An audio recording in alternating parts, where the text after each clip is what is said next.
Bienvenidos al sector primario y la apuesta de Telemotril por el mundo de la agricultura, la ganadería y la pesca. 4 temas muy interesantes son los que hemos preparado para el programa de esta semana. Por cierto, si nos estáis viendo a través de YouTube, os invito a que os suscribáis al canal que Telemotril tiene en esta red social, a que activéis la campanita y también a que nos regaléis un like, un me gusta en este vídeo para ayudarnos a que más personas puedan acceder a nuestros contenidos. Contenidos que también tenéis a vuestra entera disposición a través de nuestra página web www.telemotril.com y también a través de nuestra página de Facebook Sector Primario Telemotril.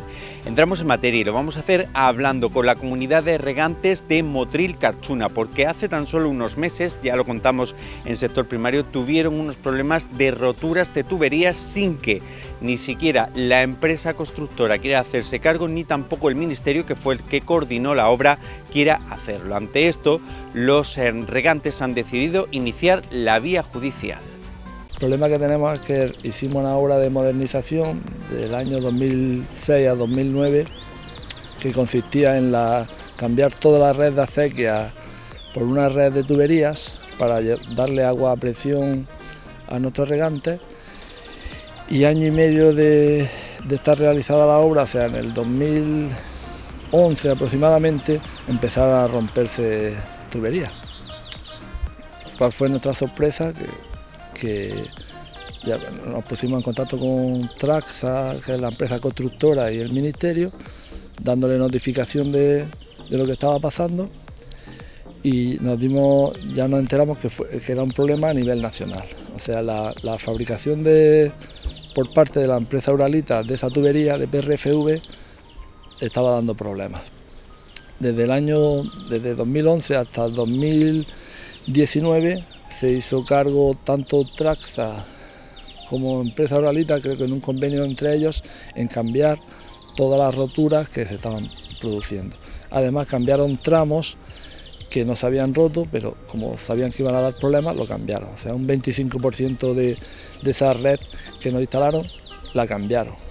Pero a partir de 2019 en adelante ha habido una cantidad de roturas prácticamente semanales que no se han hecho cargo de nada. Nos hemos tenido que hacer cargo nosotros y le mandamos notificación cada vez que hay una rotura al ministerio, y su contestación es que le da traslado a la empresa constructora. La empresa constructora no dice nada. Entonces nos encontramos que estamos pagando un préstamo de 8 millones de euros por esa obra de modernización, estamos haciéndonos cargo de esas roturas, que a su vez ya no es solamente el daño, el coste de la propia rotura, sino es que hacemos daño a terceros por las mismas. Entonces la situación es totalmente insostenible. Hemos pedido reunión al ministerio hace ya más de un mes, no nos contestan y nos informan que pidamos otra subvención. O sea, vamos, es ilógico. Nosotros pedimos una subvención en su día que estamos pagando, y hay un fallo de fabricación que los regantes de la comunidad regante de Motril Carchuna no tienen culpa. Hay un responsable, que es el ministerio, que es el promotor de la obra, y una empresa constructora, que es Traxa. Por lo tanto, ellos son los responsables y tienen que hacerse cargo sobre esto, porque la situación es totalmente insostenible. ¿Cómo no quieren hacerse cargo? ¿Qué es lo que vais a hacer vosotros? A raíz de intentar llegar a un acuerdo por todos los medios, y hacen caso omiso, ya tenemos que ir a la vía judicial. O sea, en principio presentaremos la correspondiente reclamación patrimonial y supongo que nos harán caso y por un contencioso administrativo. No nos queda otra. Es un camino largo, duro, pero es que ya hemos agotado todas las otras vías. O sea, no nos queda otra solución. Bueno, paralelamente también hay que decir que se ha presentado en el Congreso de los Diputados, se han presentado algunas iniciativas para ver si el gobierno reacciona, ¿no? Sí, efectivamente. Tanto por el Grupo Popular como el Grupo Vox han presentado propuestas para a ver qué iba a contestar el Ministerio al respecto, pero no tenemos conocimiento de nada. O sea, nada, con nosotros no se ha puesto en contacto nadie del Ministerio. Manolo, has comentado que es un problema a nivel nacional, entonces vosotros tenéis conocimiento de que en otras zonas, otros regantes que hayan estado afectados, que le haya pasado lo mismo, hayan denunciado y la justicia se haya pronunciado de su lado, ¿o todavía no ha salido ninguna sentencia en este sentido? Tenemos conocimiento de que efectivamente hay comunidades regantes que han presentado demandas, pero de haber sentencias al respecto, no. Un contencioso son 4 o 5 años de duración, o sea, no tenemos conocimiento. Sí tenemos también conocimiento que, por ejemplo, en Badajoz, una comunidad de regantes que también le hizo la obra a Traxa, de la misma forma que nosotros, Traxa sí sigue haciéndose cargo de los arreglos, es lo que tenemos conocimiento. Porque allí y aquí no. No lo entendemos, no lo entendemos. La única explicación que puede tener es que sea del mismo color político que el gobierno central y este no, pero vamos, tampoco lo sé cuál es el motivo. No sé si tendréis cuantificado lo que te voy a preguntar, pero ¿tenéis aproximadamente más o menos todas las reparaciones que estáis asumiendo vosotros, el coste que tienen desde que dejó de asumir la empresa, desde que dejó en 2019 de hacerse responsable de la empresa? Sí, nosotros hemos encargado un estudio técnico donde está valorado el cambio de ese 75% de red que queda, más además los costes que hemos tenido hasta ahora de esa rotura, y estamos rondando sobre un presupuesto de 8 millones de euros, 7.800.000, 8 millones de euros, como semanalmente se sigue rompiendo, pero esto va aumentando, pero por ahí va. ¿Y lo que habéis ejecutado vosotros hasta ahora, más o menos, cuánto sería? ¿Cuánto dinero? Sí, pues aproximadamente unos 400.000 euros, que van incluidos dentro de esos 7 millones o 8 millones de euros que es. Sí. Bueno, ¿y qué es lo que esperáis vosotros a partir de ahora? Pues que el Ministerio se haga cargo rápidamente en el cambio de esas tuberías, porque la situación, como he dicho antes, es insostenible, tanto económica como el tema de compañía de seguros. Ya nadie nos quiere asegurar, sabe el problema que hay y es totalmente insostenible. Incluso en una rotura hubo un accidente que un coche se metió dentro del agujero de la rotura. Gracias a Dios no había muertes ni nada, pero es que esto es totalmente insostenible. Más si vosotros desde la Comunidad General de Regantes apoyáis a la comunidad en Motril Carchuna, ¿no? Efectivamente, como no puede ser de otra forma, le damos nuestro apoyo a la comunidad de regantes, que lo está pasando bastante mal, ya por el tema también de las roturas que afectan a fincas de regantes, ¿no?, con los daños que se producen, ¿no? Y creemos que la solución tiene que ser una solución rápida. Ellos van a hacer un contencioso, lo veo bien, pero aparte de por eso tarda años, pues mientras habrá que ir negociando con el Ministerio que lo antes posible repare los daños que se están causando. Y hablando de negociación, ¿cómo van las negociaciones con ese problema que hay con el desglosado número 3 de las conducciones de la presa de Rules? El desglosado 3, pues ahora mismo las comunidades son las que lo tienen en la mesa. Yo creo que hay que tener calma porque es una cantidad de dinero bastante importante y hay que mirarlo muy bien porque sabemos que son 30 años pagando una cantidad que posiblemente algunas comunidades no lleguen, ¿no? Entonces ahora estamos en un poquito de calma de estudio y la semana que viene o la siguiente pues empezaremos a llamar a las comunidades a ver la opinión que tienen. Que la opinión es negativa, pues nos volveremos a reunir con Aquae e intentaremos cambiar la forma de construir la obra. Lo que sí queremos es que la obra se haga lo antes posible, pero tampoco que algunas comunidades que ahora mismo tienen agua se vean afectadas por la obra, ¿no? Porque ellas tienen el agua ahora mismo. Habrá que darle otro enfoque a este proyecto e intentar hacerlo lo antes posible. Los regantes del río Verde Seco y Jate parece que no estaban muy conformes con lo que se ha planteado por parte del Ministerio. Hombre, conformes no hay nadie. Date cuenta que es la primera vez que se le pide a una comunidad que pague íntegra la obra, ¿no? Esto no había pasado nunca. Entonces, claro, ellos tienen esa duda, ¿no? De decir, bueno, nos metemos aquí en un préstamo a 30 años, 100 y pico mil por año, y podremos pagarlo o arruinaremos la finca, hipotecaremos a nuestros hijos. Yo creo que es algo importante, y aún metiéndose el 4, que se está negociando a ver si el 4 puede participar para abaratar gastos, habrá que encajarlo de alguna forma, porque la verdad que no se le ve un futuro bueno, digamos, a este desglosado.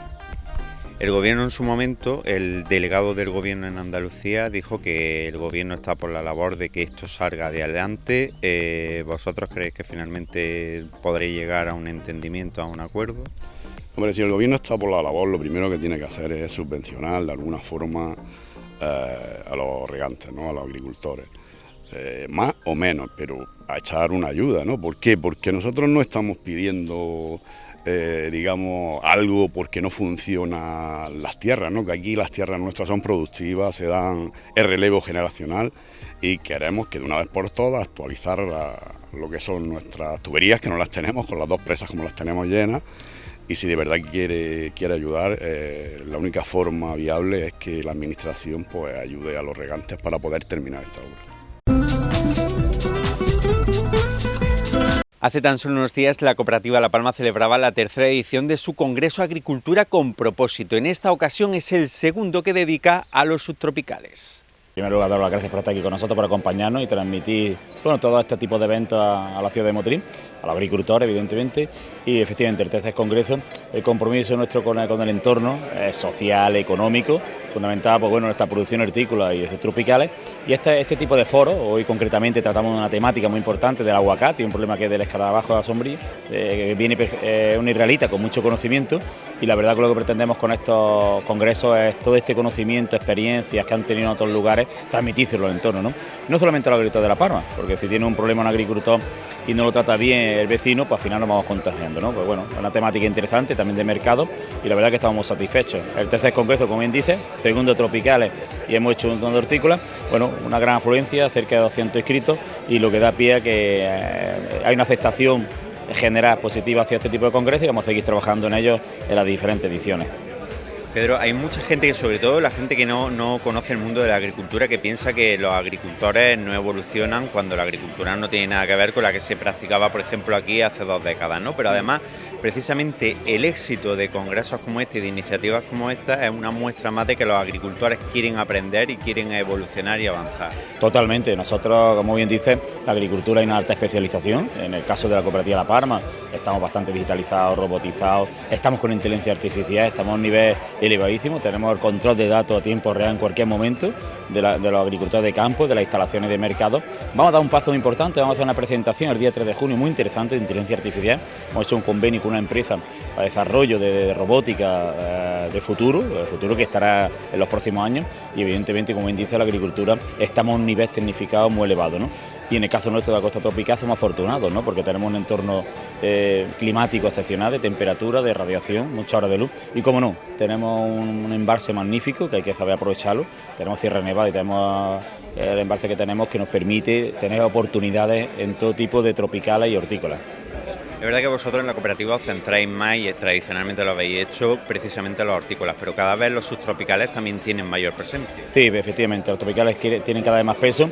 Nosotros tenemos chirimoya, aguacate, maracuyá, mango, pitaya, tenemos un segmento muy amplio de caviar cítrico, y evidentemente donde hay un agricultor que planta un tropical, nosotros tenemos que darle servicio de asesoramiento, de conocimiento y la comercialización. Eso ha dedicado a la cooperativa 53 años, y evidentemente vamos a seguir incidiendo y cada vez más en este tipo de productos, de cultivos. ¿Ya pensando en la 4ª edición?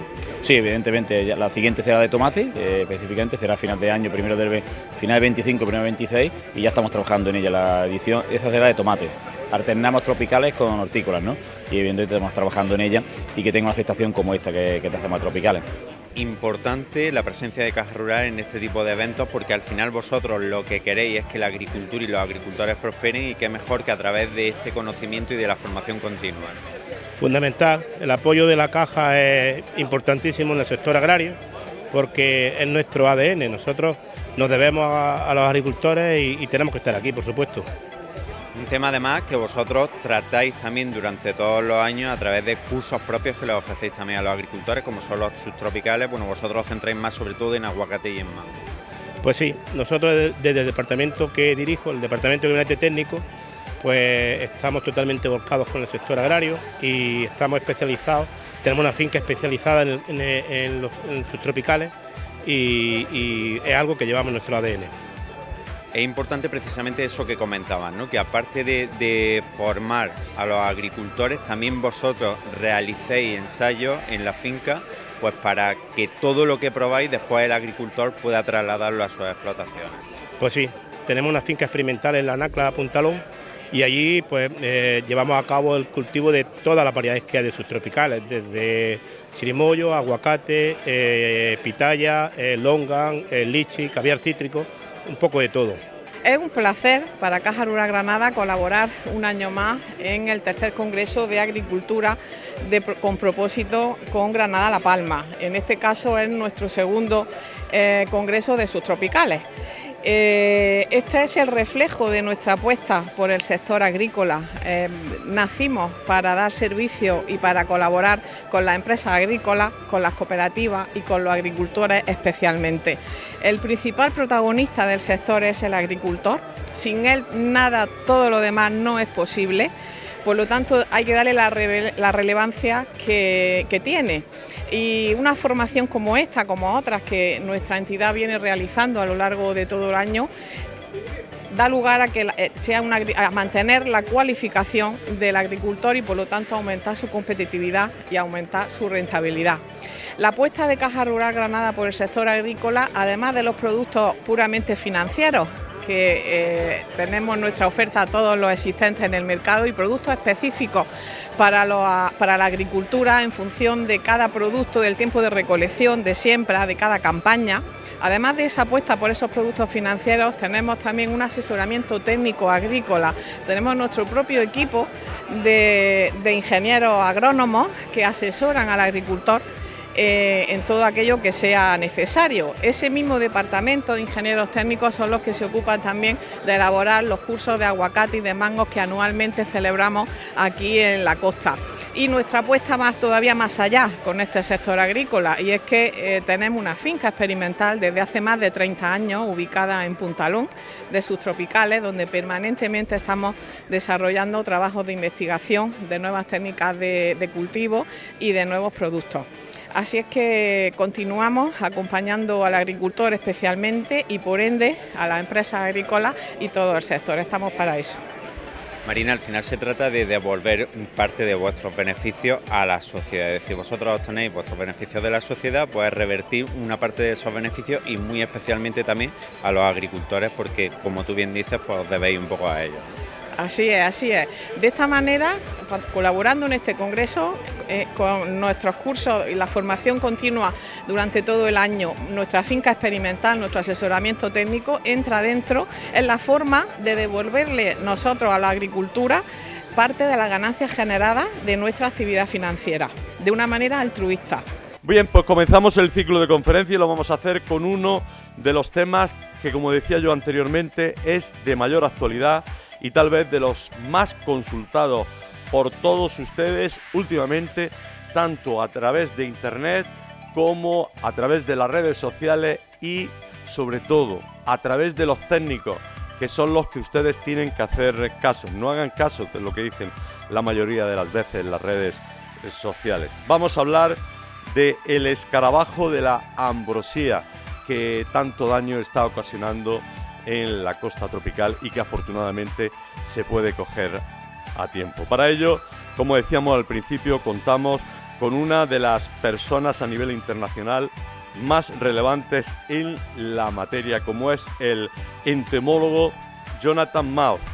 Es consultor internacional especializado en protección fitosanitaria, en cultivos como el aguacate y, como decíamos, cuenta con una amplia experiencia, por lo que es asesor a productores a nivel internacional y en especial en Israel en materia fitosanitaria.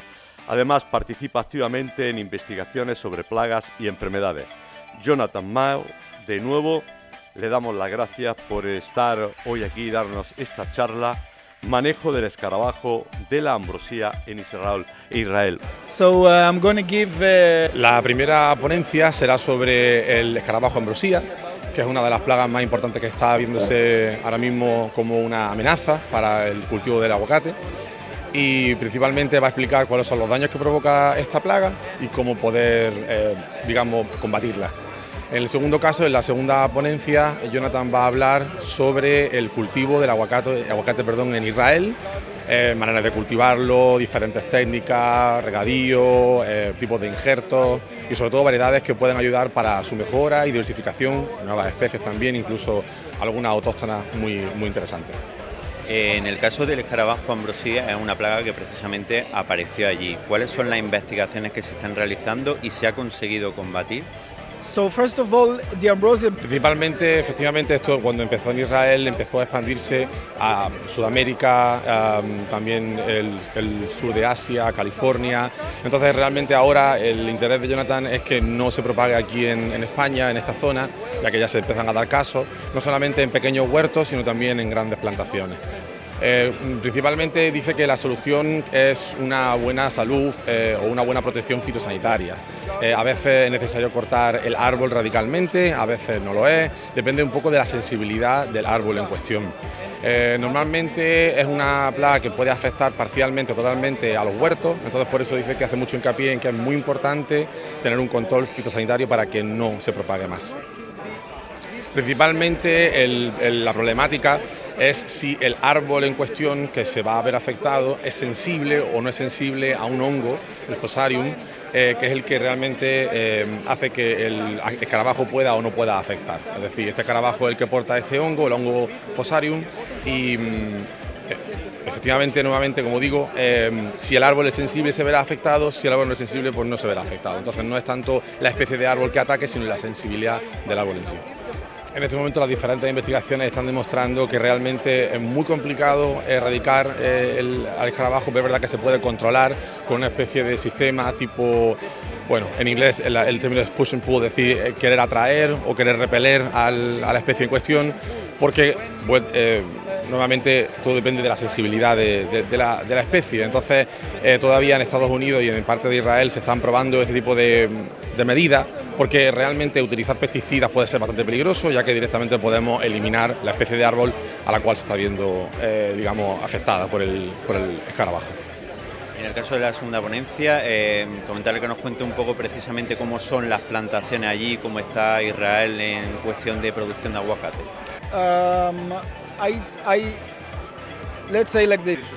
Principalmente en Israel se manejan problemáticas parecidas a las que podemos manejar en España, es decir, la sequía es el gran enemigo. Entonces en Israel desde los principios de los años 2000 se ha buscado el uso, el reuso y el reciclaje de agua, también el uso de agua desalinizada.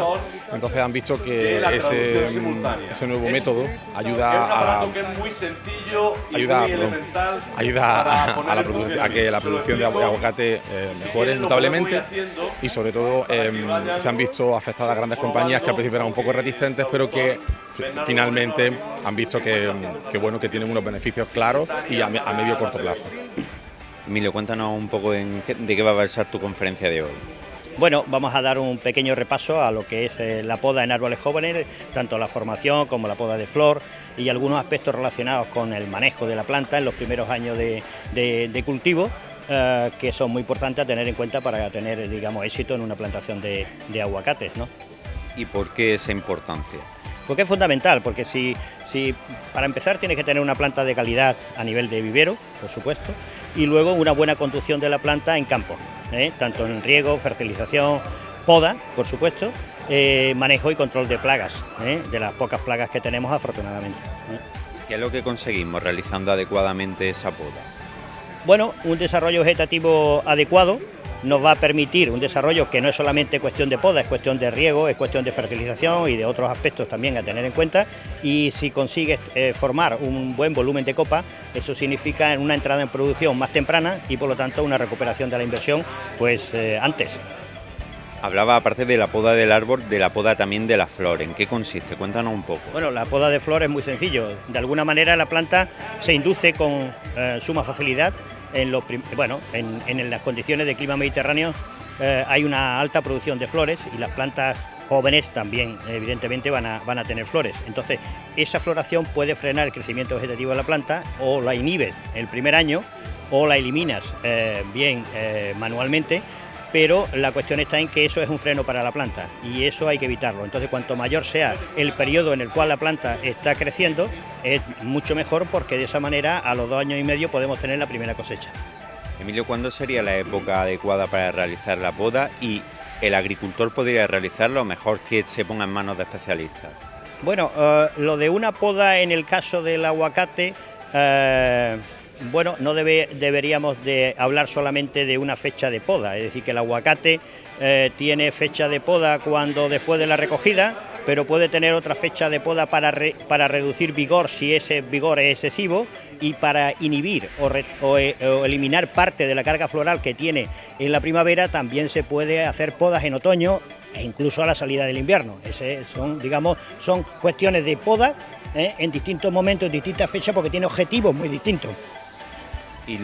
Y lo que te comentaba, ¿podría realizarla el propio agricultor si tiene conocimiento? Perfectamente, no hay ningún problema, no es necesario recurrir, solamente pues requiere un poquito de formación, que no es tampoco nada especial, mucha observación, por supuesto, en campo, y con ello tener un árbol en condiciones de producir al 3er año o al 4º, y eso es fundamental en una plantación de aguacates.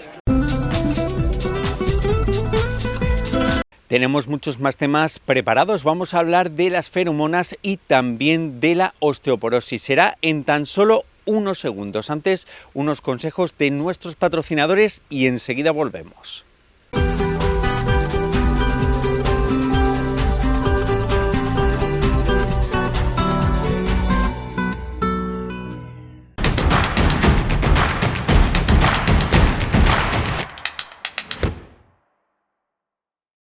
Si por tu nómina tu banco no te da na de na, domicíliala en Caja Rural Granada y pasa de nómina a nómimas. ¡Hasta 600 euros más! 300 de bonificación y hasta 300 de remuneración el primer año. Saldo máximo a remunerar 10.000 euros. Solo hasta el 31 de mayo o 1.000 primeras nóminas. Además, 0 comisiones con el programa Porque Somos Así. Infórmate en cajaruralgranada.es. Cercanos por naturaleza.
Ya estamos de vuelta, os vamos a contar durante los próximos minutos de este sector primario las ventajas que tiene el uso de feromonas en determinados cultivos. Concretamente vamos a hablar de las ventajas que tiene en el cultivo del tomate. David, estamos otra vez en el invernadero en el que ya estuvimos hace unos programas y tal. La planta ha crecido, pero además le habéis introducido al cultivo algunas novedades, ¿no? Cuéntanos qué es lo que habéis hecho. Sí, le hemos introducido la feromona en Bisexuad, se llama. ¿Por qué tiene este nombre? Porque la feromona es como todo. Está el macho y está la hembra. Supuestamente la hembra es la que anda dentro del invernadero y el macho entra buscando a la hembra. ¿Qué pasa? Que la feromona esta es ambisexual. Cuando la feromona macho quiere entrar, esto desprende un olor que huele a macho. Entonces no entra, se queda fuera. Y la hembra, al contrario, le llega el olor como si fuera hembra y se viene directo y se queda aquí pegada. Como si fuera hembra, no, como si fuera macho, ¿no? Sí, exactamente, que me he equivocado. Y viene y se queda aquí pegada. Entonces hay que ponerla más espesa, se pone aquí una, ahí no, en el siguiente claro. Entre claro y claro se va poniendo una y otra no. Y ¿Esto lo habéis hecho vosotros antes o es la primera vez? No, es la primera vez. ¿Y qué tal está siendo el resultado? Ahora mismo sí le estoy viendo rentabilidad. Antes ponía las típicas feromonas que se ponían, que la atraían y ponía unas plaquetas negras, que ahí sin más hay una. Pero claro, estaban todas siempre dentro. Entonces sí, se pegaban muchas, pero otras no se pegaban, se quedaban y seguían picando. De esta manera el macho no entra y la hembra viene y se pega aquí directamente. Y no, ahora mismo es que no estamos viendo. ¿Y para qué plagas sirven estas feromonas? Especialmente la tuta. Especialmente la tuta, que es lo que más daño le hace al tomate. Luego aparte está el tri y lo otro, pero bueno, no. El tri y la mosca no llegan a hacer tanto daño como la tuta. La tuta es que se come el fruto, se come la mata y queda sin tomates prácticamente. Para los otros frutos, sinceramente no te puedo decir. Esto ahora mismo es especial para la tuta. Que es lo que más, digamos, la tuta es lo que más ataca al tomate. Ahora mismo, yo esta es la primera vez que lo he puesto, me la han dicho los peritos que lo pruebo, que han salido, que está dando muy buen resultado. Para los demás frutos, pues no te puedo decir, porque a lo mejor sirve para la mosca del gusano. En los otros frutos, sinceramente no te puedo decir. El perito es el que me lo aconsejó, que ha salido nuevo, que va muy bien. Y sinceramente va muy bien. A mí, dentro de lo que cabe, me va muy bien. Han sacado también unas barritas, que se dice, que es una barra de, digamos, como esto, de un atrayente que se pone en el hilo y se va poniendo cada 3 o 4 hilos, una aquí, una barrita pillada al hilo. Y también dicen que la tuta no entra, la repele. ¿Y de precio qué tal, David? ¿Merece la pena o no merece la pena? Sí, merece la pena. Es un pelín, no es que sea cara, pero es que te voy a comprar productos ecológicos o de residuo cero para tratamiento de la tuta. Y haces comparación y te sale más económico. Bajo mi punto de vista sale más económico. Visitamos ahora el Centro Médico Naturalia, en el que su médico integrativo Miguel Martín Almendros nos está esperando para hablarnos sobre la osteoporosis, cómo podemos prevenirla y sobre todo si la tenemos, cómo podemos mitigarla. ¿Qué os parece si hoy hablamos de la osteoporosis? Es un tema que me lo habéis demandado en más de una ocasión. Y bueno, pues vamos a comentar algo. Poco os voy a decir que no sepáis, porque la osteoporosis es una pérdida de densidad de la masa ósea, una debilidad del hueso, hace huesos frágiles y esto conlleva a fracturas. Ya sabéis que el metabolismo del hueso, como todos los órganos de nuestro cuerpo, están constantemente destruyéndose y construyéndose órganos y células nuevas. De hecho, una persona al paso de 7 años no tiene nada que ver con la persona que había 7 años atrás. Está totalmente remodelada, reconstruida, pues con el hueso ocurre lo mismo. Hay unas células que se llaman osteoclastos, que se encargan de destruir hueso, y otras células, los grandes albañiles del hueso, que se llaman osteoblastos, que son los encargados de formar hueso. Esos son los que ocasionan esa renovación constante, ¿no? Cuando hablamos de osteoporosis, yo no sé hasta qué punto se puede hablar de enfermedad o no de enfermedad, pero bueno, siguiendo un poco la tónica paternalista que llevamos en la medicina, diremos que es una enfermedad silenciosa. Es una enfermedad silenciosa porque muchas veces no da la cara hasta que tenemos la primera fractura, independientemente de la edad, porque ahora veremos cómo cada vez en personas más jóvenes está habiendo problemas de osteoporosis.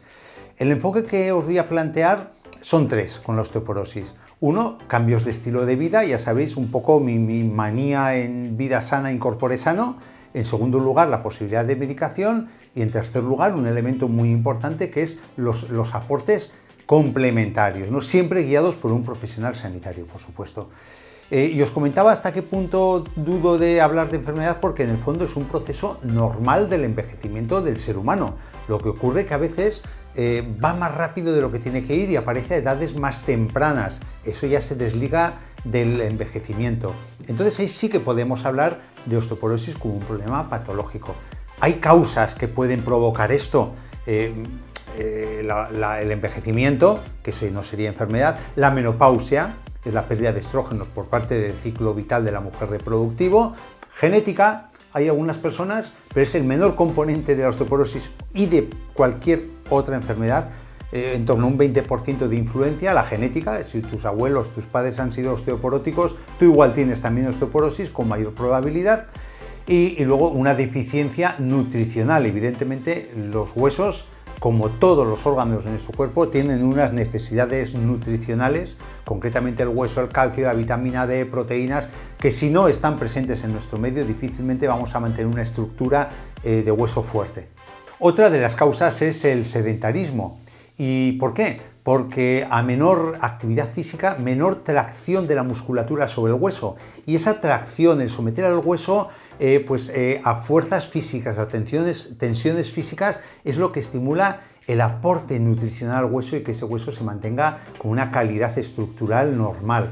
También tenemos el abuso del tabaco, el abuso del alcohol y el consumo de los ultraprocesados. Sobre todo ese consumo de procesados y ultraprocesados que se asocia a una mala alimentación, otro de mis mantras, cierro paréntesis, que ocasiona un metabolismo muy ácido y nuestro cuerpo neutraliza esa acidez excesiva metabólica, pues ¿con qué? Con lo alcalino del cuerpo, que es el calcio, el conjunto de minerales alcalinos del hueso, y eso justifica una osteoporosis en muchas ocasiones tempranas para la edad. Y luego también tenemos problemas de enfermedades crónicas, como hablamos de malas absorciones por problemas de celiaquía no controladas, hipertiroidismos, pues cánceres que por desgracia han tenido que someterse pues a una quimioterapia o un uso de corticoides, trastornos de la conducta alimentaria que por desgracia también cada vez son más frecuentes, bulimia, anorexia.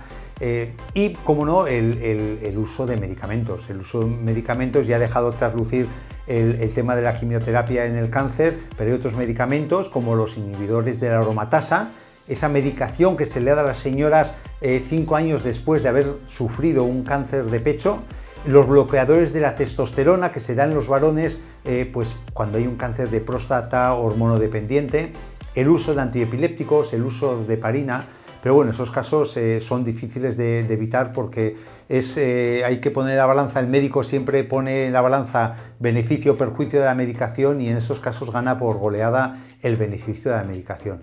Pero a pesar de todas las causas que estamos comentando, siempre, como en la mayor parte de las patologías crónicas, por no decir el 100%, hay de fondo un estado inflamatorio de bajo grado, que muchas veces nos lo ganamos a pulso. Y eso, precisamente, ese estado inflamatorio de bajo grado es lo que justifica que la osteoporosis no sea un problema solo de personas mayores, sino que cada vez estamos viendo más en personas jóvenes. O que igual por una fractura, una criatura de 40 años dice, oye, tiene una fractura y no encuentra una explicación, se hace una densitometría, que es la prueba para ver la densidad de calcio en el hueso, y dices, ahí va, si tienes una osteoporosis.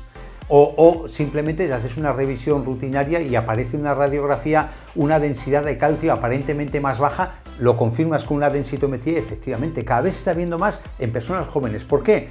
Pues un poco yendo a las causas, pero aplicándolas a la juventud, a la adolescencia, a la edad adulta temprana, ¿no? Esa inactividad que cada vez está más imperante en nuestros niños y en la gente joven y la gente adolescente, alteraciones menstruales, por desgracia, en las mujeres cada vez son más frecuentes por un estrés excesivo que nos estamos dando en la sociedad actual, por una mala dieta, desde consumos de ultraprocesados e incluso, por lo que hemos comentado antes, problemas de la alimentación, por un ejercicio incluso, fijaros, excesivo.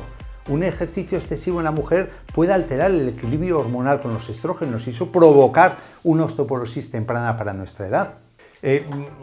También siempre estamos hablando de que la juventud está llevando muy mala alimentación por mucho consumo de ultraprocesados, comemos mucho de lo malo y poco de lo bueno y eso a la postre se manifiesta pues en unas carencias de calcio, de magnesio, de vitamina K, de vitamina D, que son muy importantes para el metabolismo del hueso.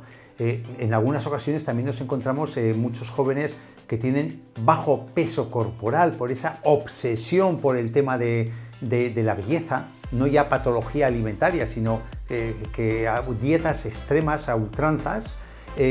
Genéticamente ya os digo que una persona joven con osteoporosis puede ser, pero no es el peso específico de por qué los jóvenes tienen problemas de osteoporosis. Y otra cosa que estamos hablando es el que cada vez se están desarrollando a más temprana edad enfermedades degenerativas, por el tema de la mala microbiota, por el tema de la mala alimentación, vuelvo a hablar, por el tema del estrés. Todo eso confluye pues en que cada vez haya más tendencia de diabetes mellitus tipo 1 que predispone a la descalcificación, de problemas autoinmunes, de autoinmunidad, de que nuestro cuerpo se vuelve loco y ataca a nuestras propias células, de enfermedades inflamatorias intestinales, cada vez hay más celiaquía, cada vez más intolerancia al gluten y eso se está manifestando cada vez con más preocupante incidencia en nuestra sociedad actual y eso repercute en una cosa, repercute en un concepto que tenéis que tener muy claro cuando hablamos de osteoporosis, es el pico de masa ósea.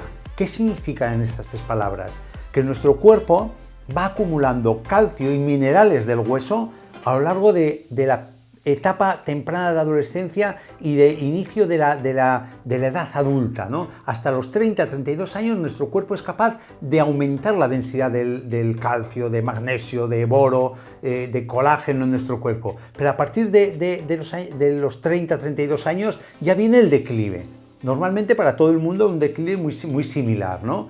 Pero eso es el pico de masa ósea, o sea, es el máximo cantidad de calcio, por resumirlo en un mineral, que podemos acumular en el hueso, que eso nos va a dar calidad de vida de cara a un futuro, porque ya digo, la caída de concentración de calcio en el hueso es muy paralela, pero depende de si subimos mucho el pico de masa ósea cuando somos adolescentes y adultos jóvenes, pues vamos a tener mucha mejor calidad de vida, mucha mejor densidad de hueso y mucho mejor hueso, un hueso mucho más fuerte para cuando tengamos 70 o 80 años, ¿no? ¿Y eso de qué depende? Eso depende de que tenemos que prevenir la osteoporosis desde edades tempranas. Desde que somos niños tenemos que enfocar a nuestros hijos a una prevención de la osteoporosis, por lo que os estoy comentando de pico de masa ósea, inculcar actividad física, inculcar una buena alimentación, una alimentación rica en calcio, en vitamina D, inculcar la eliminación o no adquisición de hábitos tóxicos, sobre todo el fumar y el mal consumo de ultraprocesados. ¿Esto a qué nos va a llevar? Esto nos va a llevar a un peso saludable que también redunda favorablemente en no tener una osteoporosis y en cultivar ese hueso en la época que no hemos llegado aún al pico de masa ósea.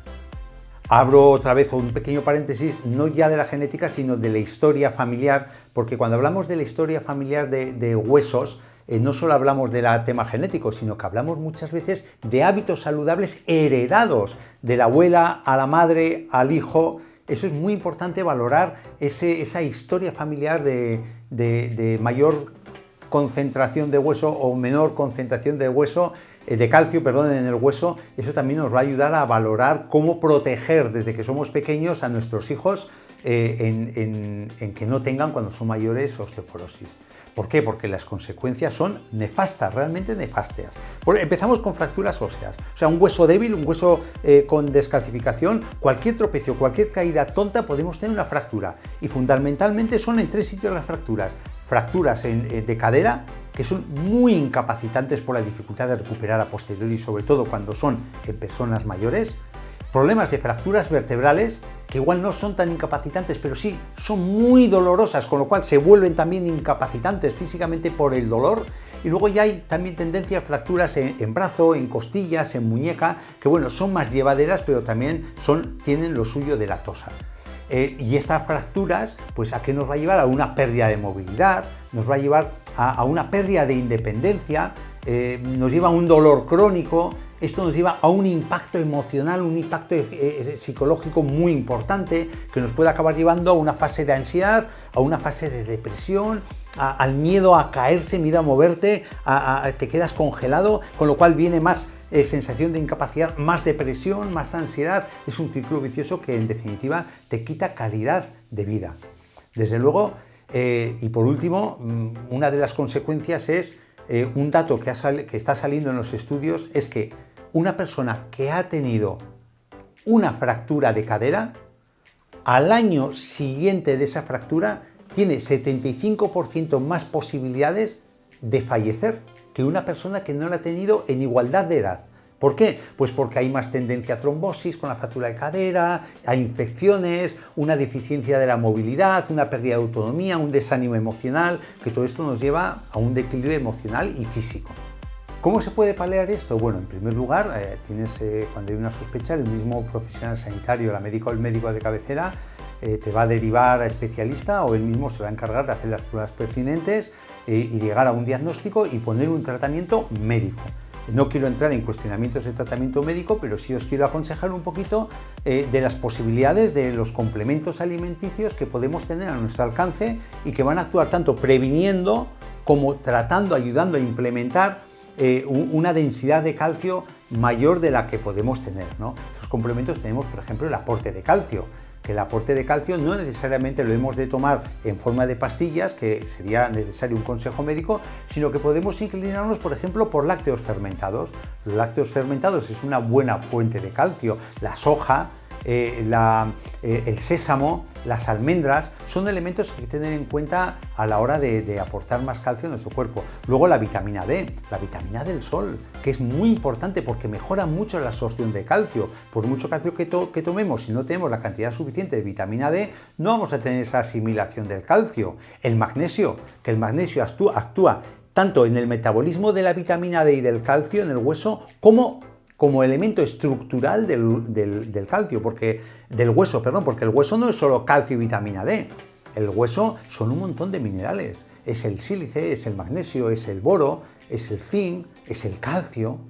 Vitamina K2, la vitamina K2 es muy importante como complemento que podemos meter en nuestra alimentación, o podemos hacer un complemento extra guiado por un profesional sanitario, porque lo que va a impedir que cuando tomamos un exceso de calcio se deposite en las arterias es la toma de ese calcio con vitamina K2. Hoy en día se está implementando como parte de los aportes por ese beneficio extra que tiene la vitamina K2, de que hace que redirige el depósito del calcio al hueso y lo fija como si fuera un cemento en el hueso y no en las arterias, provocando una arteriosclerosis temprana para la edad. Por la alimentación, ¿por dónde puede ir? Por el queso curado, por el nato, por la yema de huevo biológico, por los hígados de res de pasto.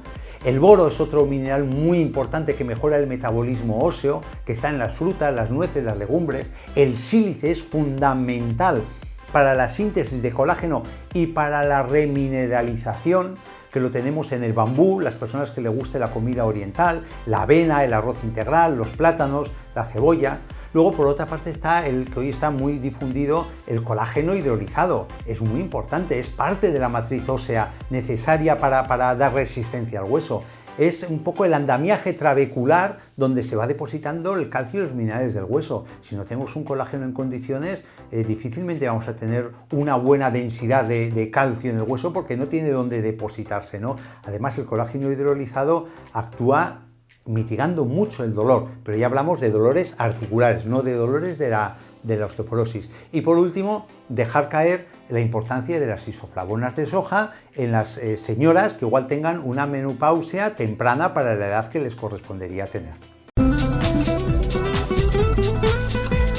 Es todo por el momento. En tan solo unos días volveremos con más temas relacionados con la agricultura, la ganadería y la pesca. Será como siempre aquí en Sector Primario en Telemotril. Recordaros que podéis acceder al contenido íntegro de todos nuestros programas, tanto en el canal que la Televisión Pública Motrileña tiene en YouTube, al que por cierto os invito a que os suscribáis, a que activéis la campanita y también que nos regaléis un like, un me gusta en este vídeo para ayudarnos a que más personas puedan acceder a nuestros contenidos que también tenéis a vuestra entera disposición a través de nuestra página web www.telemotril.com y a través de nuestra página de Facebook Sector Primario Telemotril. Como siempre os digo, que seáis muy pero que muy felices y no os olvidéis nunca de seguir sembrando muchísimo optimismo.